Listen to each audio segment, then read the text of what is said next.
My daughter came home covered in bruises, her hoodie torn and her lip bleeding.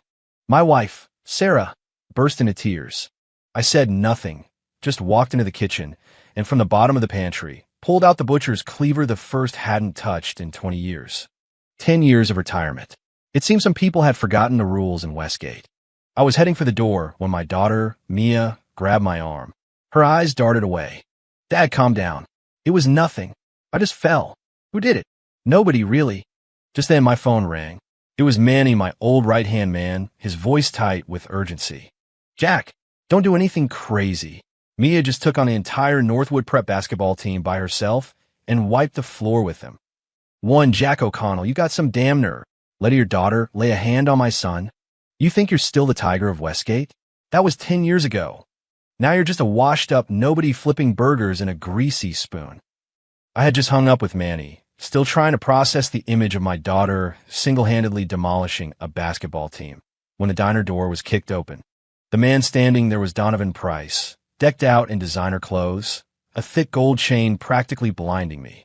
2 bodyguards in sharp suits flanked him.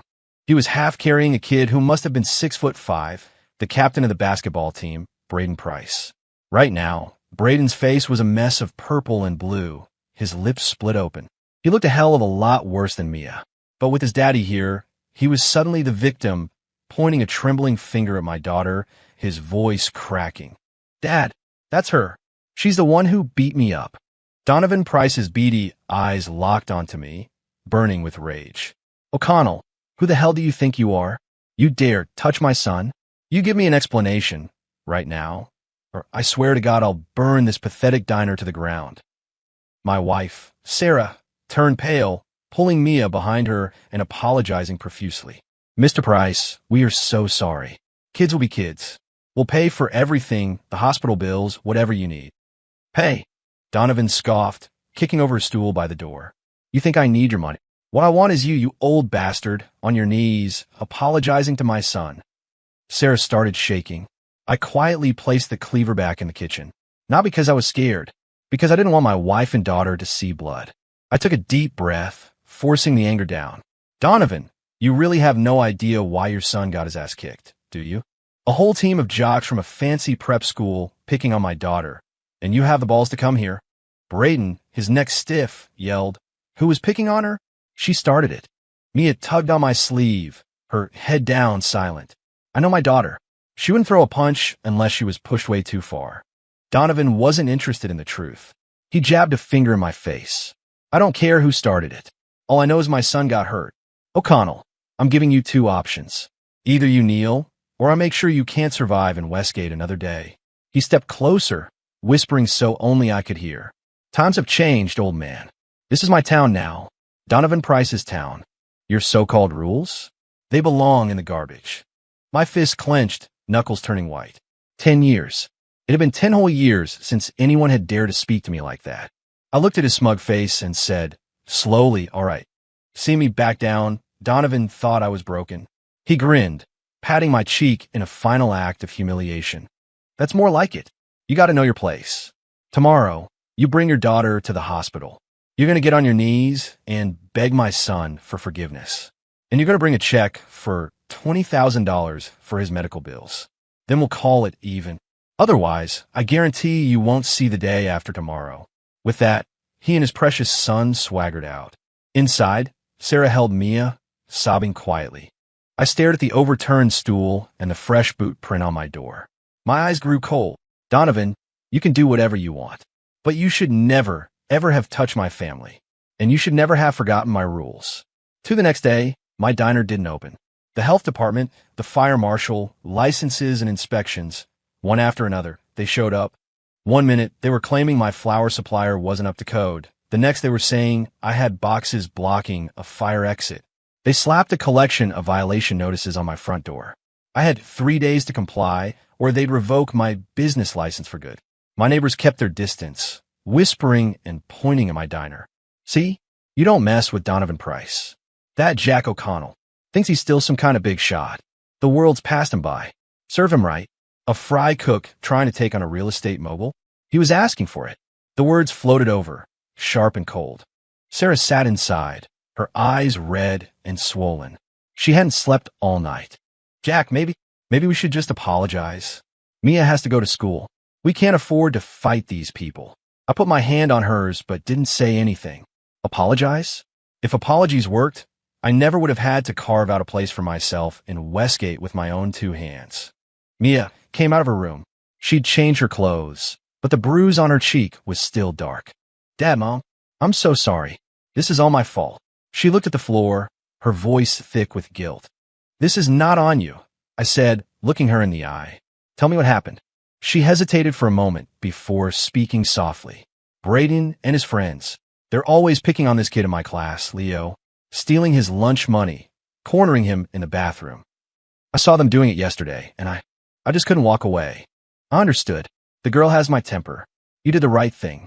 I smoothed her hair back. We O'Connells don't start fights, but we damn sure finish them. But Dad, your diner, it's just a building. It can be replaced. Just as I said it, my phone rang. It was Mia's homeroom teacher. Is this Mr. O'Connell? This is Ms. Albright.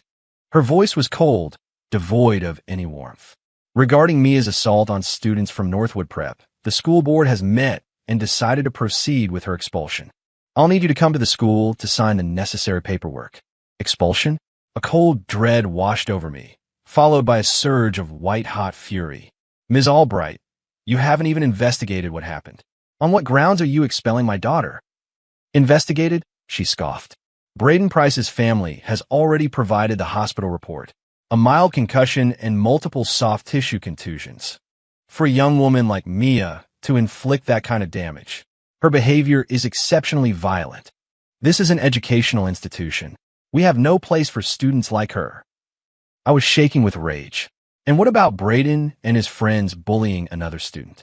Does the school just ignore that? That is a separate matter, which we are looking into. Mr. O'Connell, I suggest you come and sign the papers quietly. It will be better for everyone if you don't make a scene. She hung up. I gripped the phone, the veins on the back of my hand standing out like ropes. Donovan Price, you're not just trying to ruin me. You're trying to destroy my family. Fine, that's just fine. If you won't play by the rules, then I, Jack O'Connell, will have to teach them to you again. When I got to the school, the principal's office was crowded. The principal, the dean of students, and the teacher, Ms. Albright. Donovan Price was lounging on the sofa, legs crossed, with his bandaged son Braden sitting beside him, doing his best to look pathetic. The moment I walked in, Braden shot me a triumphant smirk. Ms. Albright pushed her glasses up her nose and slid a folder across the desk toward me. Mr. O'Connell, this is the official notice of Mia's expulsion. Please review it and sign at the bottom. I didn't even glance at the papers. My eyes were locked on the principal. Principal, I don't understand. My daughter stood up for a classmate who was being bullied. Why is she the one being expelled? The principal was a balding man in his 50s with the air of a career bureaucrat. He took a slow sip of coffee. Mr. O'Connell, let's not make baseless accusations. Our school has a zero-tolerance policy for bullying. It does not happen here. The fact is, your daughter assaulted another student without provocation. The evidence is clear. Braden chimed in with a sneer. Yeah, who saw me bullying anyone? The whole school saw what your daughter did to me. You little. I felt the rage rising and started to move. Mia grabbed my arm, shaking her head. Her small face was a mask of stubborn pride and hurt. Seeing her like that felt like a knife in my gut. When had my daughter ever been forced to endure such injustice? I reined in my temper, pulled out my phone, and dialed Manny. Manny, where are you? His calm voice came through the line. We're at the school entrance now, Jack.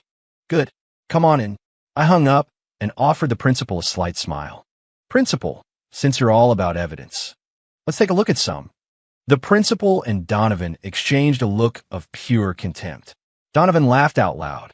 O'Connell, who do you think you're kidding? What evidence could you possibly have? Did you round up a few bums off the street to back you up? Braden joined in. Dad, he's a fry cook. Who does he know? He probably brought the guy who delivers his burger buns. Ms. Albright frowned, her disgust for me obvious. Mr. O'Connell, I'm going to have to ask you to stop this nonsense and leave. I ignored them all. I just watched the office door. A few seconds later, it swung open. Manny walked in. Behind him were a dozen other men. They were all wearing different work uniforms. One had a jacket that said Johnson & Sons Plumbing. Another wore a shirt for A1 Electrical. A third had on a t-shirt for a local cleaning service. They looked like ordinary, hard-working guys. Their faces were weathered, their hands calloused. But the second they stepped into that office, the atmosphere shifted. A silent, heavy pressure filled the room, and the arrogant chatter died instantly. Braden's laughter caught in his throat.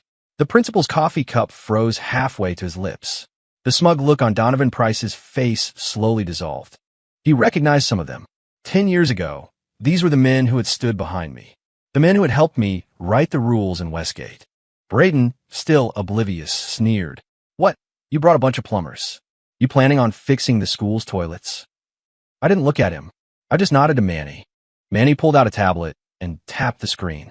A video started to play. The footage was from a quiet corner of the school building.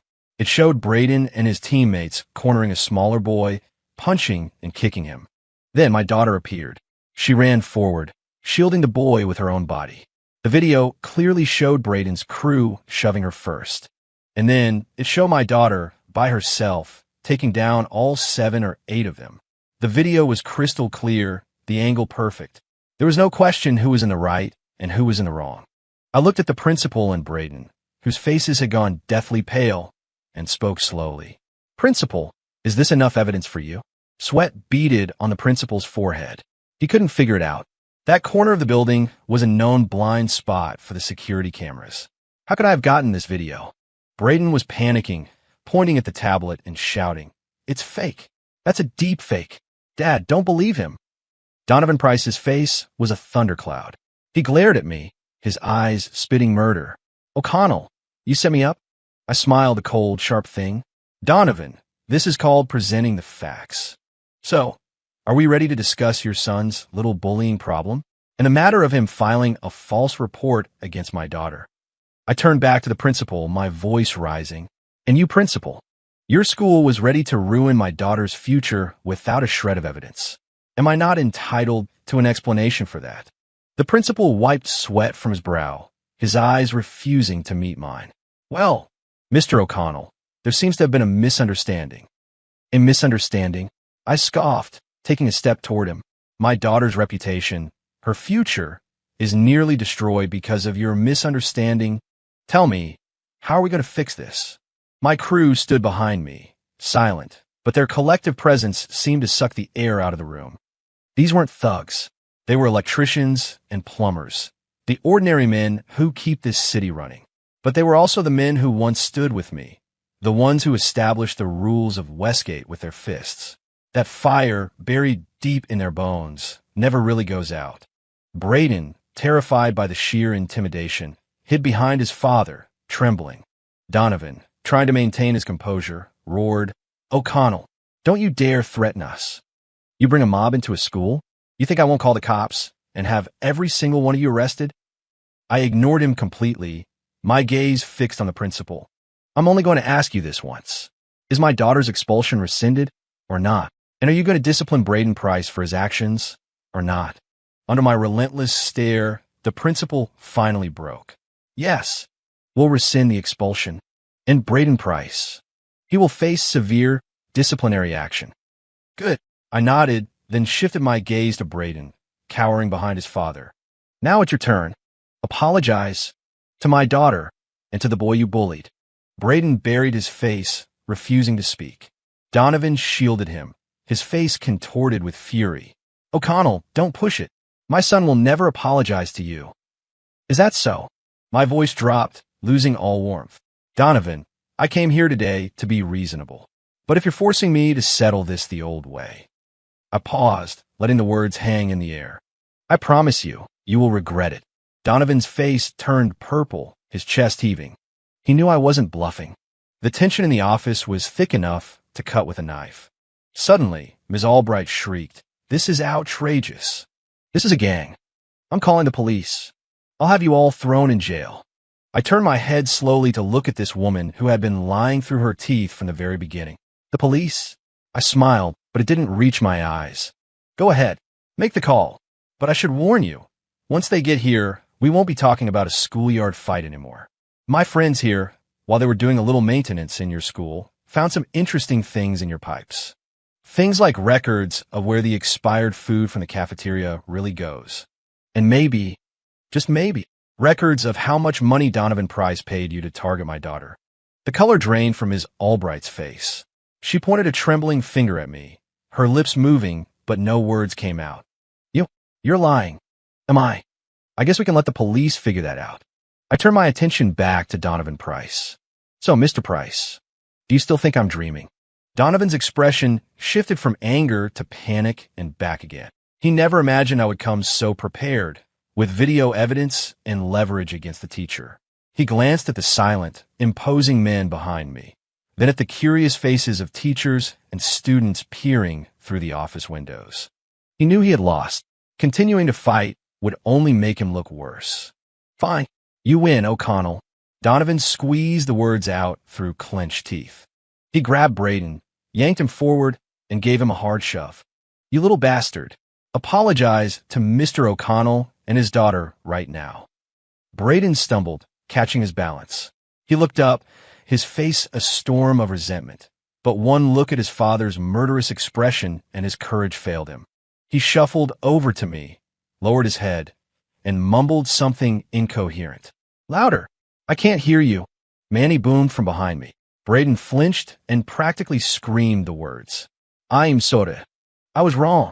To whom? I asked quietly. Braden finally turned to Mia, who had been standing silently by my side. Through gritted teeth, he said, Mia, I'm sorry. Mia just stared at him, her expression unreadable. I knew she was holding back a storm of her own, and I pressed. Braden looked confused for a second, then remembered Leo, the boy he had been bullying. I'll apologize to Leo, too. Good, I nodded. Donovan forced a smile that looked more like a grimace. Jack, old friend, look, the kids have apologized. Can we let this go now? This isn't over, I said, cutting him off. The humiliation my daughter suffered, the damage to my business, your threats against my family. Donovan, we're going to settle every one of those accounts. Donovan's face darkened, but he swallowed his pride. He took a deep breath and adopted a posture of utter submission. Jack, you're right. I was wrong. I was an arrogant fool. Please, let me make it up to you. I'll host a dinner for you, your wife, and your wonderful daughter to offer my sincerest apologies. As for the diner, I'll pay for all the damages. Double. No, 10 times the amount. He sounded so sincere, you could almost believe he was a changed man. I looked at him and laughed to myself. A snake doesn't change its scales. Donovan was the kind of man who would bow to your face and stab you in the back. But I didn't call him on it. All right, I clapped him on the shoulder like a magnanimous old friend. Since you're being so sincere, Donovan, I'll accept. You set the time and place. Relief flooded Donovan's face. Great. Fantastic. Tonight, the Sterling Grill, best place in Westgate. I'll make all the arrangements. He dragged his sullen son out of the office and made a hasty retreat. The principal and Ms. Albright used the opportunity to vanish as well. The storm had passed for now. Manny came up beside me, his voice low. Jack, you're not really letting him off that easy, are you? You know he's not sincere. I watched Donovan's retreating figure, my eyes narrowing. Let him off. Manny, have you ever seen a tiger let its prey go? I just want to see what other tricks he has up his sleeve. That evening, I took Sarah and Mia to the Sterling Grill. It was the most expensive steakhouse in Westgate, and Donovan had booked the largest private room. He was the picture of humility, bowing and scraping the moment we arrived. Sarah, Mia, I was completely out of line yesterday. Please allow me to apologize. He produced a velvet jewelry box and handed it to my wife. Just a small token of my regret. Sarah, unaccustomed to such displays, tried to refuse, but Donovan insisted. He then presented Mia with the latest iPhone. Mia, what Braden did was inexcusable. As his father, I take full responsibility. Mia glanced at me, and I nodded for her to accept it. Over dinner, Donovan spun a tale of his humble beginnings, a poor kid who built his empire from nothing. He lamented how his focus on business had led him to neglect his son, allowing Braden to become wild and arrogant. He delivered the performance with tears in his eyes. It was a masterclass in manipulation. If I didn't know the man, I might have actually felt sorry for him. He had played his part perfectly, apologized, groveled, paid handsomely. He had humbled himself completely. After the meal, he personally escorted us to the exit. Jack, my friend from now on, if you ever need anything in Westgate, you just say the word. Our families were friends now. I just smiled and said nothing. On the way home, Sarah was quiet, lost in thought. Jack, that Mr. Price. Maybe he's not so bad after all. People wear masks, Sarah, was all I said. Mia was staring at her new phone, her expression unreadable. As soon as we got home, my phone buzzed. It was Manny. Jack, Donovan just left the restaurant. He made a call to one of his top guys. We were listening in. He said, he wants us dead before the end of the week. I wasn't surprised. What's his plan? He didn't give specifics, but he mentioned a name, Viper. Viper. My eyes narrowed. I'd heard the name. A ruthless gun-for-hire who had made a name for himself on the South Side in the last few years, known for taking on the dirtiest jobs. So Donovan was done playing games. I understand, I said, hanging up. My expression hardened. Donovan, you really chose the stupidest path. You want to meet your maker? I'll be happy to arrange the introduction. The next day, my diner reopened. The city inspectors were nowhere to be seen. The way my neighbors looked at me had changed, too. The pity and scorn were gone, replaced by a mixture of awe and fear. Everything seemed to be back to normal, but I knew it was just the calm before the storm. 3 nights later, it happened. I was in the kitchen, prepping for the next day. Suddenly, the front door splintered open. 7 or 8 masked men carrying tire irons and bats stormed in, smashing everything in sight. Nobody move. You move, you die, shouted the leader, a man with a jagged scar across his face, brandishing a machete. Sarah and Mia screamed. I immediately moved to shield them, my eyes fixed on the intruders. Within minutes, my diner was destroyed. Tables, chairs, the grill, everything was in pieces. The scar-faced man swaggered up to me and tapped my cheek with the flat of his blade. Old man, someone paid good money for your head. Shouldn't have pissed off the wrong people. He raised the machete high and brought it down toward my skull. The screams of my wife and daughter were deafening. My eyes narrowed, my body tensed, and in the split second before the blade fell, I moved. I didn't retreat. I lunged forward, closing the distance and slamming my body into the man's chest. At the same time, my right hand shot out, grabbing his wrist. I twisted hard. Crack! A sickening snap echoed through the diner. The man let out a blood-curdling scream, the machete clattering to the floor. His arm was bent at an impossible angle. It all happened in a flash. The other thugs were still processing what they'd seen when their leader was already down. Get him! Kill him! One of them yelled, swinging a tire iron at me. A flicker of cold fire lit in my eyes. Again, I moved forward, not back. I ducked under the swing, grabbed the man's shirt, and slammed his head down onto the thick wooden cutting board on the counter. Thud! The heavy oak met his skull, and he collapsed out cold. I snatched the razor-sharp boning knife from the magnetic strip on the wall. Its edge gleamed under the flickering lights. Everybody freeze. My voice was a roar, a thunderclap that shook the room. The remaining thugs stopped dead in their tracks, their attack faltering. They looked at their screaming boss on the floor, their unconscious friend, and then at the bloody knife in my hand. Their faces filled with fear. They couldn't understand how this quiet, middle-aged diner owner could be so lethally efficient. You work for Viper? I held the knife loosely, advancing on them one step at a time. They scrambled backward in terror. How? How did you know? Go back and give Viper a message. My voice was low, but each word was laced with ice. Tell him to stay put. I, Jack O'Connell, will be there within 3 days to collect his head. The thugs, tripping over themselves in their haste, grabbed their fallen comrades and fled into the night. The diner was a wreck, the air thick with the smell of blood. Sarah and Mia, emerging from their shock, stared at me, at the knife in my hand, their expressions a mix of fear and confusion. Jack! Dad! I turned, placed the knife back on its rack, and wiped my bloody hands on a towel. I looked at them, my face full of a regret I couldn't put into words. I'm sorry. I'm sorry I scared you. I wanted to give you a quiet life, a life away from all this violence. But it seems some people just won't let us have it. I walked to the phone and dialed Manny's number. Manny, where's Viper's hideout? The line was silent for a few seconds before Manny's gray voice replied. Jack, are you sure? He came after my family. I cut him off. That's the one line you don't cross. Tell me where he is. Manny's side, the south side, the abandoned steel mill. Good. I hung up and untied the flour-dusted apron from my waist. I went into the bedroom and pulled a long, dusty wooden box from under the bed. I opened it. Inside, perfectly preserved, lay a simple, dark suit. And next to it, the weapon that had served me for 10 years, its cleaver blade still wickedly sharp. I changed my clothes and picked up the cleaver. Sarah and Mia stood in the doorway, their faces etched with worry. Dad, where are you going? I gently touched Mia's cheek and squeezed Sarah's hand. I'm going to settle some old debts. You wait for me here. When I get back, I'll make you my famous pancakes. With that, I opened the door and stepped out into the deep, dark night. Tonight, the Tiger of Westgate was crossing the river. Ate the abandoned steel mill on the south side. This was Viper's kingdom, a lawless territory in the city's forgotten underbelly. Inside the cavernous main building, harsh floodlights illuminated a chaotic scene. 100 men, armed with bats, pipes, and knives, were gathered, their energy a mix of adrenaline and greed. Viper, a man with a scorpion tattooed on his cheek and malice in his eyes, sat on a makeshift throne of oil drums. At his feet lay the scar-faced man whose arm I had broken.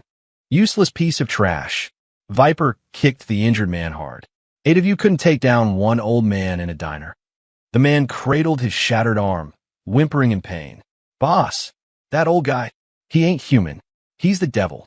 The devil. Viper sneered. We'll see about that. He had the nerve to say he'd come for my head in 3 days. The man doesn't know who he's dealing with. He stood, surveying his small army. Listen up, boys. The old man is on his way. Mr. Price has put up a reward. 10 grand for an arm. 100 grand for his head. The promise of money sent a jolt through the crowd. The men roared, waving their weapons in the air, their bloodlust ignited. At that exact moment, the massive, rusted steel door of the mill groaned open. S-C-R-E-C-H. The sound cut through the noise, sharp and grating. Every head turned toward the entrance. A lone figure in a dark suit stood silhouetted against the night sky. He held a butcher's cleaver in one hand. He stepped inside and began a walk toward them. I walked slowly, my footsteps echoing in the vast space, each one landing like a drumbeat against their hearts. The entire mill fell silent. 100 pairs of eyes, filled with shock, contempt, and greed, were fixed on me. I ignored them all, my gaze locked on Viper. Viper squinted, sizing me up, a cruel smile playing on his lips. So you're Jack O'Connell. You've got balls, I'll give you that. Walking in here alone. I stopped a few yards from his throne. How much did Donovan Price pay you to die tonight? Viper threw his head back and laughed. 2D? Old man, look around you. I've got over 100 men here. We could drown you in spit. I'll tell you what. Neil, put your head on the ground, and I'll make it quick. I didn't waste any more words. There's no point reasoning with a dead man. I raised my cleaver, the polished steel glinting, and pointed the tip directly at him. Viper, I'm giving you one chance. Break your own arm and get the hell out of Westgate. Do that, and I'll let you live. The smile vanished from Viper's face, replaced by pure, unrestrained fury. You still talking tough when you're about to die. Boys, get him, chop him into pieces. With a guttural roar, the dozen men closest to me surged forward, a wave of steel and violence. I took a deep breath, my focus sharpening to a razor's edge. Then I exploded forward, a bullet straight into the heart of the mob. 10 years of retirement hadn't dulled the blade, and some rules can never be forgotten. 9, the cleaver flashed. Blood bloomed in the stale air. The heavy blade in my hand became an extension of my will, a living thing. Every swing was met with a scream. Every chop left a man on the ground. There were no wasted movements, only the brutal economy of violence. A lifetime of street fights had honed my instincts, turning survival into a bloody art form. The first wave of thugs was cut down before they even knew what hit them.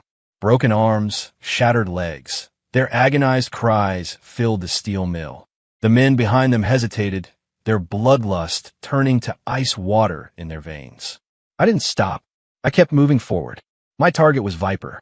Anyone who stood in my way was just an obstacle. A man swung a pipe at my head from the side. Without looking, I reversed my grip on the cleaver and sliced across his wrist. The pipe clattered to the concrete, followed by a torrent of blood. Another came at me from behind with a knife.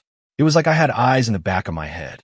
I dropped low, the knife whistling over me, and drove my elbow backward in his gut. He crumpled, gasping for air, and didn't get back up. I was a machine of relentless destruction, carving a path through the crowd. No one could withstand a single blow. In less than a minute, 30 men were down. The rest of them were broken. They looked at me, this figure drenched in blood, a demon from their worst nightmares. The greed was gone, replaced by pure, primal fear. They backed away, their bravado shattered. A path, paved with bodies and blood, now stretched from the entrance directly to Viper. The smirk had long since vanished from Viper's face. All that remained was shock and disbelief. He finally understood what his man had meant. This wasn't a man. This was a monster. He watched me approach, cold sweat pouring down his face, his legs trembling uncontrollably. You stay back. He fumbled at his waist and pulled out a handgun, the black barrel aimed squarely at my chest. Stop. I'll shoot. I swear to God I'll shoot. Seeing the gun, some of his men found a sliver of courage and began to stir. I paused, a mocking smile touching my lips. A gun. The last man who pointed a gun at me was 10 years ago. Do you know what happened to him? Viper's hand was shaking. I don't give a damn what happened to him. Move one more step and I'll blow your head off. I moved. The instant the words left his mouth, I flicked my wrist.